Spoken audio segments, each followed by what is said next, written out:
Hello students, आज के class में हम कंटिन्यू करेंगे आपका चैप्टर नंबर 3। और आज की क्लास में हम पढ़ेंगे बेटा एग्जाम्पल नंबर 7, एग्जाम्पल नंबर 8 और उसके बाद एक्सरसाइज 3.4 के बेटा क्वेश्चन नंबर 1, 2, 3, 4, 5 और 6। ठीक है, तो सबसे पहले स्टार्ट करते हैं एग्जाम्पल नंबर 7 से। यहाँ पे देखिए बेटा क्या दिया गया है। यहाँ पे दिया गया है राइस एक समचतुर्भुज है। ठीक है, आर आई ऐसी करके एक समचतुर्भुज है।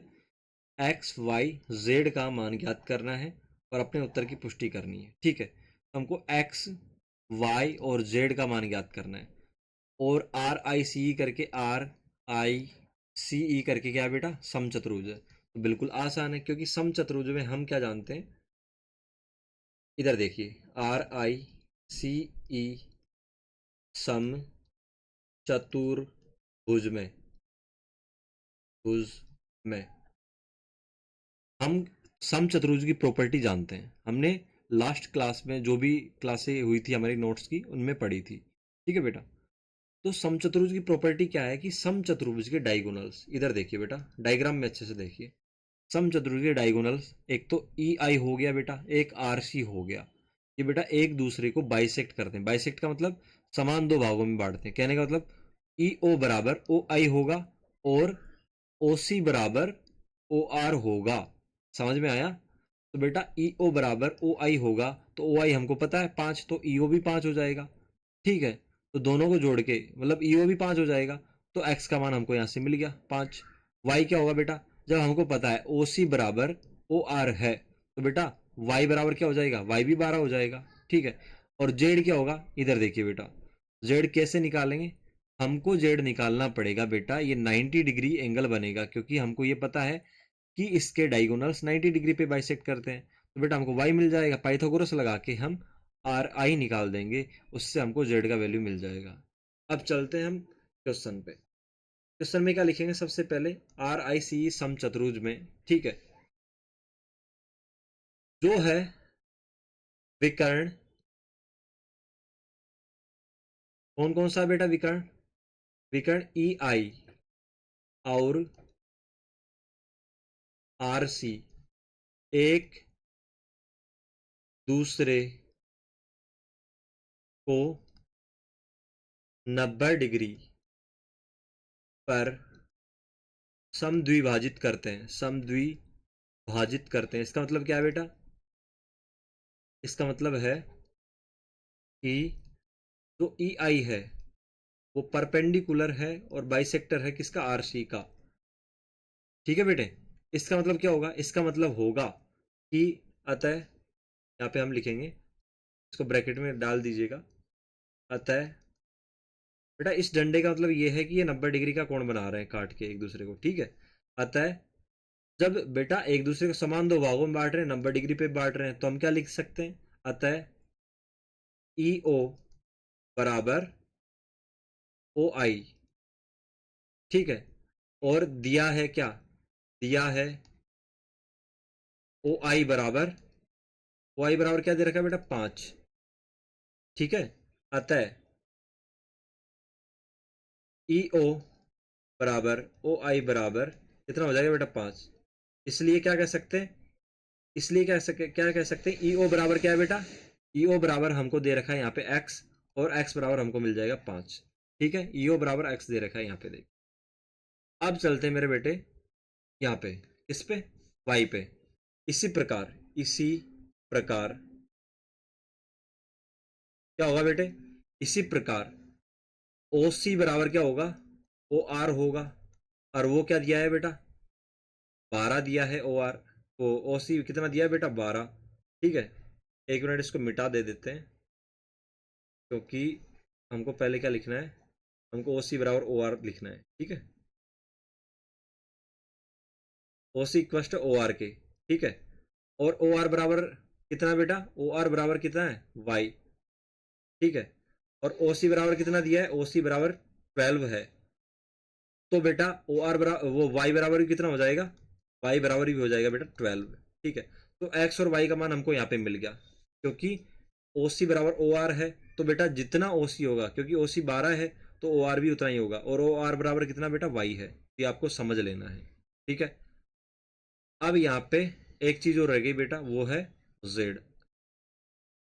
त्रिभुज कौन सा वाला लेंगे बेटा? आर ओ आई में, त्रिभुज आर ओ आई में कौन सी प्रमेय से? पाइथागोरस से था, गोरस प्रमेय से, पाइथागोरस प्रमेय से। क्या करेंगे बेटे? इधर देखिए बेटा, आर आई का स्क्वायर बराबर क्या हो जाएगा बेटा? आर आई का स्क्वायर बराबर हो जाएगा बेटा ओ आई का स्क्वायर प्लस ओ आर का स्क्वायर। तो बेटा आर आई का स्क्वायर तो एज इट इज, लेकिन अब आपको यहाँ पे देखिए मेरे बेटे, डायग्राम में देखिए, ओ आई ऑलरेडी पता है 5, ओ आर पता चल चुका है, वाई बराबर कितना हो जाएगा बेटा? वो 12, तो ओ आर बराबर 12, तो वैल्यू पुट कर दीजिए एज इट इज। यहाँ पे देखो मेरे बेटे, ओ आई बराबर 5 का whole square plus O R बराबर 12 का होल स्क्वायर। ठीक है बेटे, तो R I square equal to क्या हो जाएगा बेटा? 25 प्लस 144। ठीक है, अब जोड़िए बेटा, R I square equals to 25 और 144 जोड़ के देखिए बेटा, 9 आएगा, उसके बाद में 6 आएगा, एक 1 आएगा। आर आई बराबर कितना आ जाएगा बेटा? आर आई बराबर अंडर रूट 169 आएगा, जो कि कितना आएगा बेटा? 13 आएगा। अतः आर आई बराबर कितना है? आर आई बराबर ही तो बेटा जेड है। ठीक है, और ये कितना आया हमको? 13। समझ में आ गया आपको कि एक्स और वाई और जेड का मान हमको क्या मिलता है? यहाँ पे देख लीजिए, एक्स का मान कैसे मिला, वाई का मान कैसे मिला, और जेड का मान कैसे मिला, ये आपको देख लेना है। ठीक है बेटा, अब चलते हैं एग्जाम्पल नंबर 8 में। यह भी बिल्कुल आसान है। यहाँ पे देखिए बेटा, क्या दे रखा है? आर ई एन टी एक आयत है, आयत की सारी प्रॉपर्टी आपको याद होनी चाहिए, अदरवाइज आप लेक्चर देखिए नोट्स वाला। इसके विकर्ण एक दूसरे को ओ पर प्रतिच्छेद करते हैं। किसके? आर ई एन टी एक आयत है और इसके विकर्ण एक दूसरे को ऊपर प्रतिच्छेद करेंगे। तो आपको पता है आयत के विकर्ण एक दूसरे को बेटा समान दो बराबर भागों में बांटते हैं और आपस में विकर्ण बराबर भी होते हैं। एक्स का मान ज्ञात करना है यदि ओ आर बराबर ये है और ओ टी बराबर ये है। तो बेटा क्या दे रखा है इधर? ओ टी यहां से लेके यहां तक, ठीक है, बराबर 3x+1। हमको पता है कि ये विकर्ण बाइसेक्ट करते हैं, एक दूसरे को समान दो भागों में बांटते हैं, तो ओ टी बराबर क्या होगा बेटा? ओ ही होगा। और ओ आर बराबर क्या होगा बेटा? ओ एन होगा। इतना आपको समझ में आना चाहिए। ठीक है बेटे, अब क्या ज्ञात करना है? एक्स का वैल्यू ज्ञात करना है। हमको एक चीज समझ में आनी चाहिए, हम जानते हैं कि आयत के विकर्ण बराबर होते हैं, तो टी बराबर कितना है बेटा? आर एन है। ठीक है मेरे बेटे, और एक दूसरे को समान दो भागों में बांटते हैं, तो बेटा अगर ओ टी बराबर ओ ई हुआ तो बेटा ये चारों के चारों टुकड़े बराबर होंगे। मैं बताता हूं कैसे होंगे, इधर देखिए, आर ई एन टी आयत में क्या विकर्ण कौन कौन से बेटा? आर एन बराबर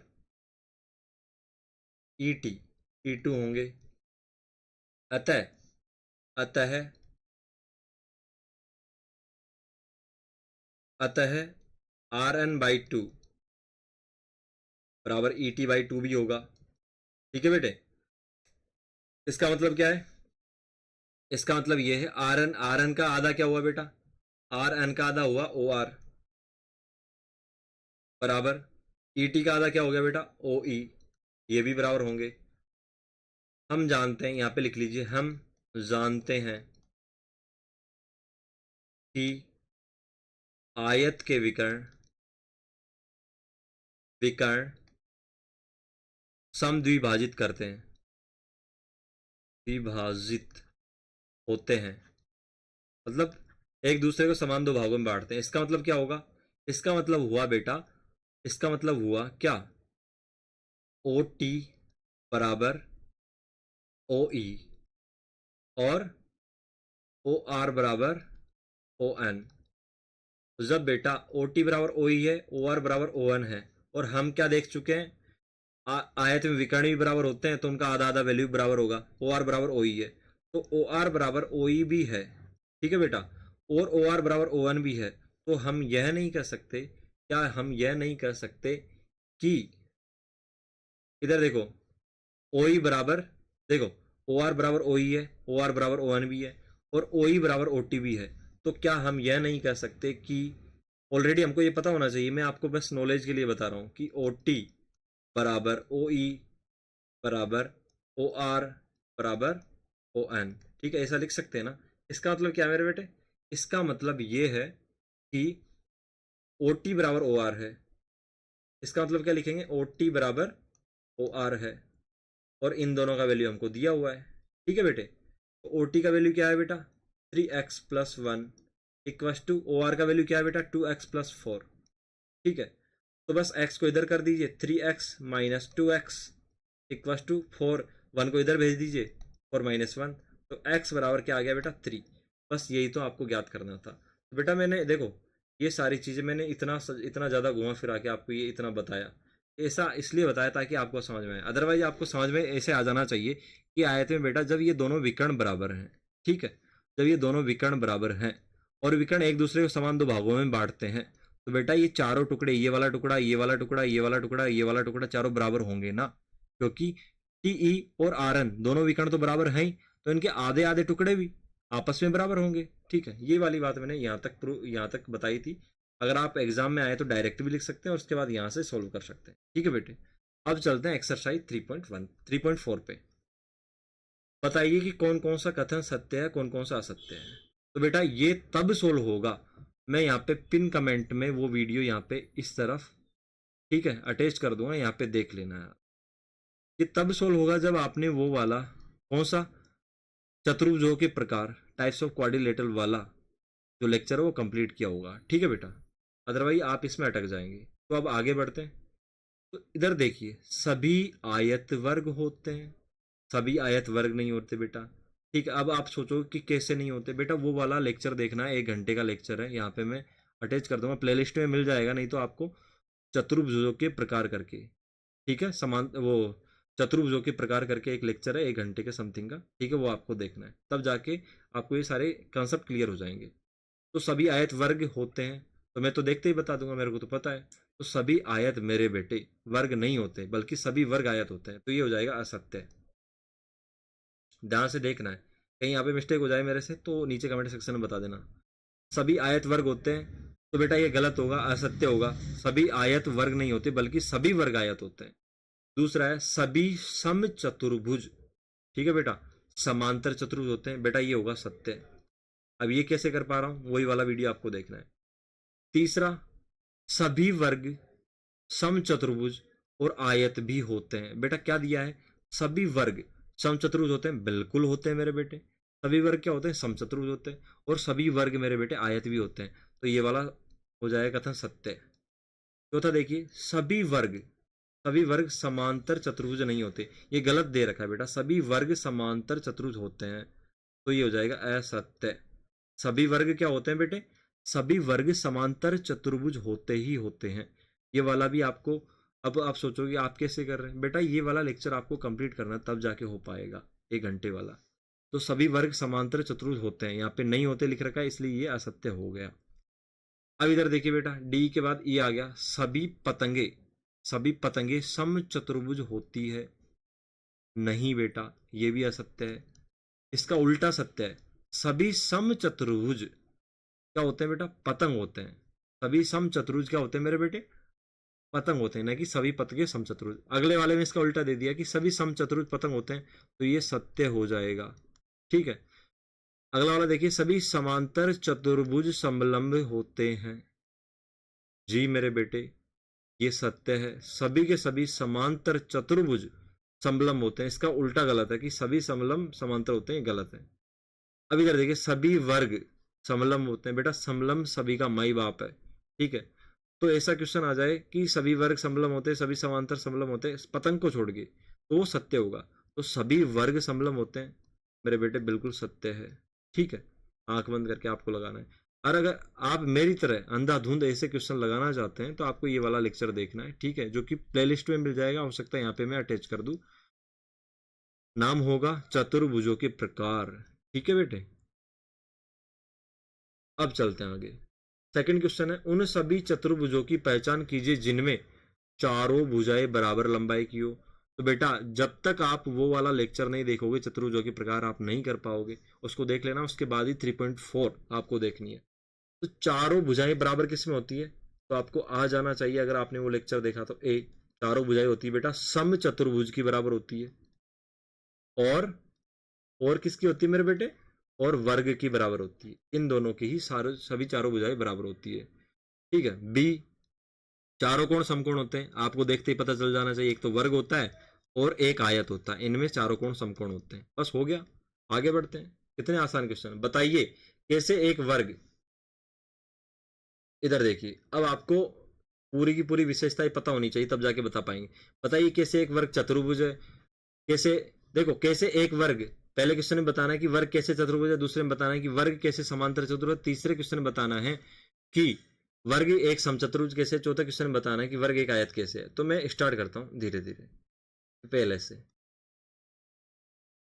एक वर्ग क्या है बेटा, चतुर्भुज है, क्योंकि यहां से आंसर शुरू है, क्योंकि उसमें चार भुजाएं हैं। बस इतना ही आंसर है, भुजाएं हैं। उत्तर सिर्फ इतना ही था, क्योंकि उसमें चार भुजाएं, इतना ही उत्तर था, इसलिए तो वो चतुर्भुज होगा। दूसरा, एक समांतर चतुर्भुज क्यों है, क्योंकि, दूसरे का आंसर दे रहा हूं, समांतर क्यों है, समांतर चतुर्भुज है क्योंकि वर्ग में आमने सामने की भुजाएं समांतर और बराबर होती है, ठीक है मेरे बेटे। तीसरा क्या पूछा है, तीसरा क्वेश्चन देखिए, एक समचतुर्भुज क्यों है, क्योंकि वर्ग में चारों भुजाएं बराबर होती है और साथ ही समांतर चतुर्भुज, ये जरूर लिखना है, साथ ही समांतर चतुर्भुज के सभी गुण विद्यमान होते हैं। कहने का मतलब क्या है कि इसमें बेटा ये वर्ग समचतुर्भुज इसलिए होता है क्योंकि इसमें पहली बात तो चारों भुजाएं बराबर होती है, उसके साथ ही समांतर चतुर्भुज के सभी गुण विद्यमान होते हैं। चौथे का आंसर देखो बेटा, एक आयत क्यों है, क्योंकि क्योंकि वर्ग में सभी कोण क्या होते हैं, 90 डिग्री, इसलिए आयत हो जाता है, होते हैं। और वापस से वही, सभी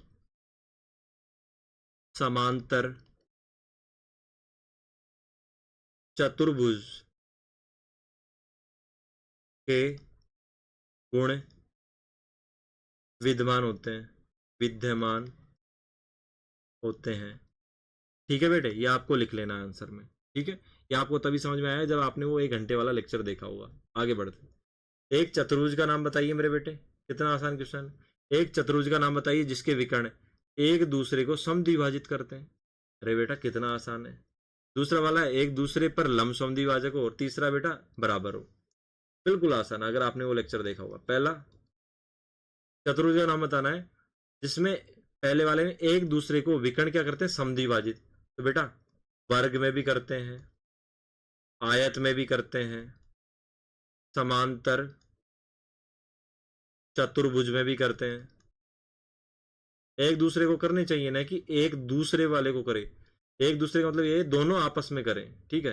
तो वर्ग हो गया, आयत हो गया, समांतर चतुर्भुज हो गया, सम चतुर्भुज हो गया, वर्ग हो गया, ठीक है। अब इसके बाद क्या बचा, इसके बाद लगभग लगभग कोई नहीं बचा, ठीक है बेटा, सभी के सभी हो गए। पतंग नहीं आएगा इसके अंदर, क्योंकि पतंग में सिर्फ एक विकर्ण दूसरे वाले को, छोटे वाले को समान दो भागों में बांटता है, ठीक है, इसलिए इसमें पतंग नहीं आया। क्योंकि इसमें पूछा क्या है, एक दूसरे को समद्विभाजित करने चाहिए, न कि एक विकर्ण दूसरे विकर्ण को, ठीक है। तो ये चारों के चारों के वर्ग, आयत, समांतर चतुर्भुज, समचतुर्भुज, इन सभी के विकर्ण एक दूसरे को समद्विभाजित करते हैं। दूसरा देखो बेटा, एक दूसरे पर लंब समद्विभाजक हो, तो 90 डिग्री तो बेटा कब बनाएंगे, जब चारों भुजाएं लगभग समान होगी, तो ऐसा होता है बेटा वर्ग में और इसमें बेटा समचतुर्भुज में।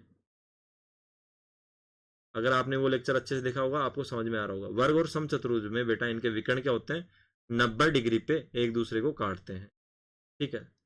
थर्ड, विकर्ण किसमें बराबर होते हैं बेटा, जिसमें भुजाएं बराबर तो होगी लेकिन 90 डिग्री का कोण होगा, तब जाके ही तो विकर्ण बराबर होंगे। किसमें होंगे बेटा, वर्ग में होते हैं और आयत में होते हैं विकर्ण बराबर। ठीक है। ये सारे तभी समझ में आएंगे जब आपने वो वाला लेक्चर जिसका टाइटल है वो, जिसके ऊपर लिखा होगा थंबनेल के ऊपर चतुर्भुजों के प्रकार, वो देखा होगा। ठीक है बेटे, मैं यहाँ पे भी उसको अटैच करने की कोशिश करूंगा, यहाँ पे देखना। ठीक है, बार बार आएगा। इधर देखिए, बताइए एक आयत उत्तल चतुर्भुज कैसे। बेटा उत्तल चतुर्भुज क्या होता है, जैसे कि ये देखिए, ये हो गया, ये हो गया, ये उत्तल चतुर्भुज हो गया मेरे बेटे। क्यों, क्योंकि इसमें कोई भी कोण, कोई भी अंतः कोण क्या है, 180 डिग्री से बड़ा नहीं है, मतलब 180 डिग्री से छोटा है प्रत्येक अंतः कोण। पहली बात, पहली विशेषता तो उत्तल की क्या होती है कि प्रत्येक अंतः कोण 180 डिग्री से छोटा होता है। दूसरा, देखने से पता चल जाता है ये धसा हुआ नहीं है। तीसरा, कोई भी विकर्ण बाहर स्थित नहीं होगा। लेकिन मेरे बेटे जैसे ही अवतल बनता है, जैसे ऐसे ऐसे करके अवतल बनता है ना, अवतल बनता है ना ऐसे ऐसे करके, ठीक है मेरे बेटे, ये गलत बन गया, वापस से बना देता हूं। अवतल करके ऐसे बनता है ना बेटे, तो बेटा अवतल चतुर्भुज हो गया ये, चारों कोण ही हो गए, तो इसका एक विकर्ण जो शीर्षों में मिलाते ही बाहर होगा, ये वाला। ठीक है। तो उत्तल की विशेषता क्या हो गई, सभी के सभी विकर्ण अंदर होंगे और उसके साथ साथ प्रत्येक कोण, अंतः कोण 180 डिग्री का होगा। ये सारी चीजें मैंने आपको पिछले लेक्चर में बता दी, आपको देखना है। अब लिखना है उत्तर। उत्तर क्या लिखना है, एक आयत, क्या लिखना है पहले, आयत एक, क्या बेटा, इसको नहीं उतारना आपको, इसको नहीं उतारना, इसको नहीं उतारना, ये वाली चीज। ठीक है, आप उतारने लग जाओ कहीं। ठीक है बेटे, और उत्तर लिखना है अच्छे से, थोड़ा जमा के लिखते हैं।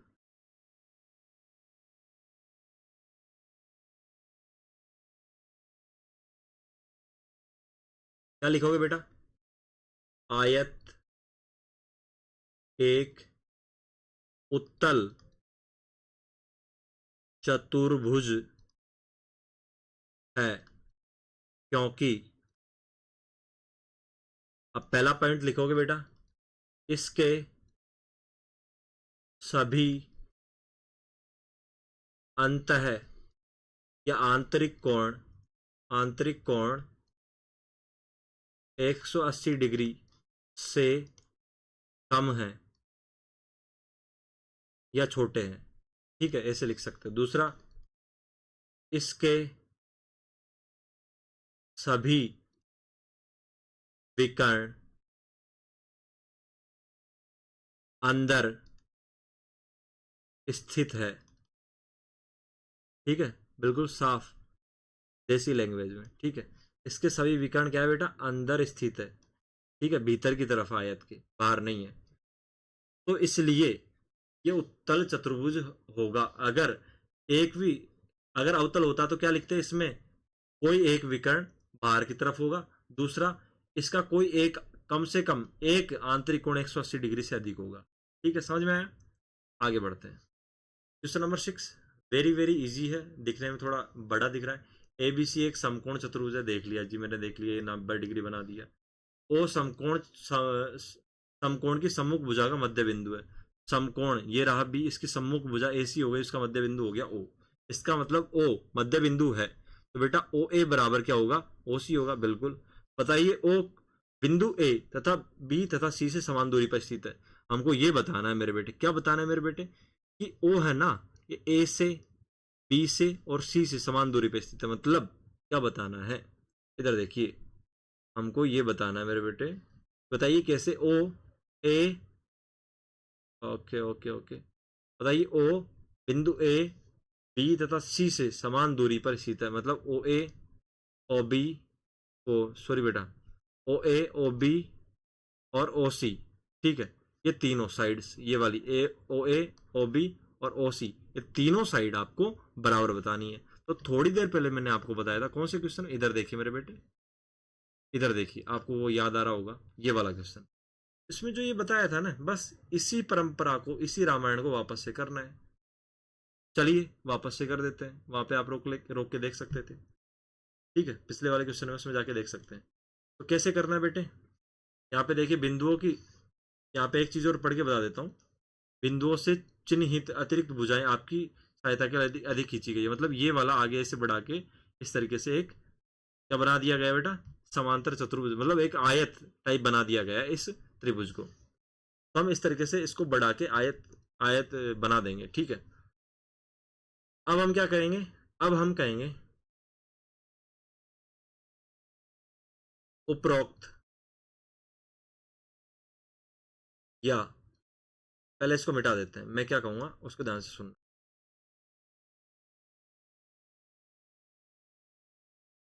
अब ध्यान से सुनना मैं क्या कह रहा हूं। ए त्रिभुज ए बी सी को बढ़ाने पर, ठीक है, बने आयत, ठीक है, समकोण लगा देता हूं आगे, समकोण त्रिभुज एबीसी को बढ़ाने पर बने आयत ए बी सी डी में, ठीक है बेटा। हम जानते हैं, क्या हम जानते हैं कि आयत के विकर्ण बराबर होते हैं, आयत के विकर्ण क्या होते हैं, बराबर होते हैं और एक दूसरे को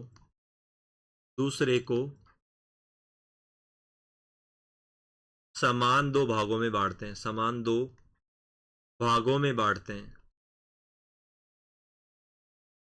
ये आपको लाइन लिखनी है, इसका मतलब, इस लाइन का मतलब क्या है अभी मैं बताता हूं। इस लाइन का मतलब ये विकर्ण बराबर होते हैं, मतलब ए सी, अतः क्या लिखें, विकर्ण ए सी बराबर विकर्ण बी डी, और समान दो भागों में बांटते हैं। इसका मतलब क्या है, इसका मतलब ये है मेरे बेटे, और इसका मतलब ये है मेरे बेटे, इधर देखिए, इसका मतलब है, और अगर विकर्ण को समान दो भागों में बांटेंगे तो ए सी को समान दो भागों में बांट दिया, तो ओ ए बराबर ओ सी और ओ बी बराबर ओ डी। अब हमने यहां पे देखा था ए सी और बी डी बराबर है, तब ए सी बटा दो बराबर बी डी बटा दो भी तो हो सकता है, बिल्कुल होगा। और ए सी बटा दो क्या है, ए सी बटा दो क्या है बेटे, ओ ए है, वो किसके बराबर होगा, बी डी में ओ बी के बराबर। बी डी का, ए सी का आधा ओ ए कर दिया और बी डी का आधा ओ बी कर दिया, क्योंकि आधे हैं हमको पता है। जब बेटा ओ ए बराबर ओ बी मिल गया, और ओ ए बराबर भी क्या है, ओ सी है, और ओ बी भी है। देखो बेटा, ओ ए बराबर ओ बी भी मिल गया, ओ ए बराबर ओ सी मिल गया, अतः हम क्या ये नहीं कर सकते, ओ ए बराबर ओ बी बराबर ओ सी, ठीक है, ये लिख सकते हैं ना। होने को तो चारों बराबर है, ठीक है, बराबर ओ डी भी लिख दो। अतः बिंदु ओ ए बी और सी से समान दूरी पर है। समझ में आ गया, इसका मतलब अगर कोई भी, अगर मेरे बेटे, अगर कोई भी समकोण त्रिभुज बनता है ऐसे करके, ये दिमाग में बिठा लीजिए अब आज के बाद, यह तो हमने प्रूव किया आयत बना के, अगर कोई भी समकोण त्रिभुज बनता है मेरे बेटे, और उसका मध्य बिंदु लिया जाता है सामने वाली भुजा का, तो ओ ए बराबर ओ बी बराबर ओ सी होगा। समझ में आ गया, ये आपको प्रॉपर्टी दिमाग में बिठा लेनी है किसी भी समकोण त्रिभुज के लिए। अब आप आयत बनाने नहीं बैठोगे आज के बाद, आपको समकोण त्रिभुज मिला और सामने का मध्य बिंदु मिला, तो आप क्या कह दोगे, ओ ए बराबर ओ बी बराबर ओ सी, ठीक है। तो आज के लेक्चर में इतना ही था मेरे बाल को, और अब ये 3.4 खत्म होने के साथ साथ ये थर्ड चैप्टर भी खत्म होता है, जिसका नाम क्या था मेरे बेटे, जिसका नाम ये था चतुर्भुजों को समझना, अंडरस्टैंडिंग ऑफ क्वाड्रिलेटरल्स, ठीक है। तो जिन बच्चों ने अच्छे से समझा होगा उनका चेहरा कैसा होगा आपको पता चल ही गया होगा। उनका चेहरा मेरे बेटे अब ऐसा होगा। कैसा? बिल्कुल ऐसा। और जिन्होंने अच्छे से नहीं समझा होगा उनका चेहरा कुछ ऐसा होगा। ठीक है, समझ में आया? तो थैंक्स फॉर वॉचिंग। हम मिलेंगे बेटा नेक्स्ट चैप्टर के साथ, और इसी तरीके से आप कॉन्सेप्ट आपके क्लियर करते रहिए। ठीक है, थैंक यू।